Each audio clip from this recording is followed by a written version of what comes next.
அனைவருக்கும் வணக்கம். இன்னைக்கு நம்ம பார்க்க போற வீடியோன்னு பார்த்தீங்கன்னா அதிசக்தி வாய்ந்த சிவமந்திரம் பற்றி தான் பார்க்க போகிறோம்.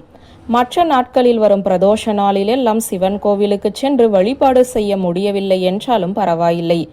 நாளைய தினம் வரக்கூடிய சனி மகா பிரதோஷ நாளில் சிவபெருமானை வழிபாடு செய்யுங்கள். 5 வருடம் பிரதோஷ நாளில் சிவபெருமானை வழிபாடு செய்த பலன் ஒட்டுமொத்தமாக உங்களை வந்து சேரும். நீங்கள் எவ்வளவு பரபரப்பாக பிஸியாக இருப்பவர்களாக இருந்தாலும் கொஞ்சம் நேரம் ஒதுக்கி நாளை மாலை சிவன் கோவிலுக்கு சென்று சிவபெருமானை தரிசனம் செய்து விடுங்கள். சிவன் கோவிலில் அமர்ந்து இந்த மந்திரத்தை சொல்லுபவர்களுக்கு காலத்தால் வரும் அத்தனை கஷ்டங்களும் தொலைந்து போகும். கடன் சுமை குறையும், சந்தோஷம் பெருகும். கோவிலுக்கு எங்களால் செல்ல முடியவில்லை, எவ்வளவு முயற்சி செய்துவிட்டோம், கோவிலுக்கு செல்ல முடியாத சூழ்நிலையும் சில பேருக்கு இருக்கும்.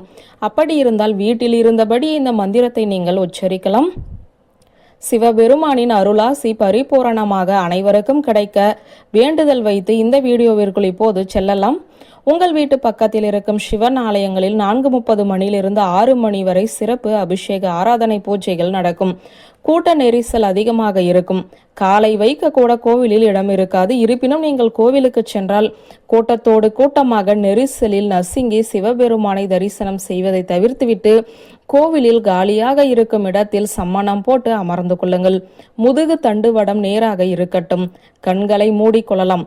கண்களில் சிவலிங்கம் மட்டும்தான் தெரிய வேண்டும். மனதிற்குள் சிவபெருமானை தவிர வேறு எந்த எண்ணமும் இருக்கக்கூடாது. ஓம் நமோ பகவதே ருத்ரே என்ற நாமத்தை சொல்லுங்கள். எண்ணிக்கையெல்லாம் வேண்டாம். எண்ணிக்கையில் உங்களுடைய கவனம் சிதறக்கூடாது. 5 நிமிடமோ 10 நிமிடமோ உங்களால் எவ்வளவு நேரம் ஒதுக்க முடியுமோ ஒதுக்கி சிவன் கோவிலில் அமர்ந்து இந்த மந்திரத்தை சொன்னால் நிச்சயம் உங்களுடைய கஷ்டங்கள் விலகும்.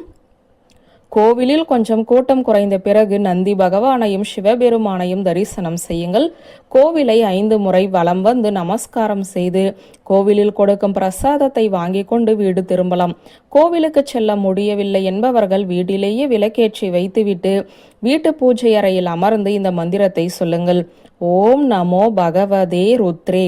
அதிசக்தி வாய்ந்த இந்த மந்திரத்தை எந்த நாளில் உச்சரித்தாலும் தவறில்லை. ஆனால் நாளை பிரதோஷ காலகட்டத்தில் இந்த மந்திரத்தை சொல்ல வேண்டும் என்று உங்களுக்கு தெரியப்படுத்த ஒரு வாய்ப்பு கிடைத்ததே எங்களுக்கும் புண்ணியம். அந்த சிவபெருமானே வந்து இந்த மந்திரத்தை உங்கள் செவிகளில் சொன்னதாக நினைத்து கொள்ளுங்கள்.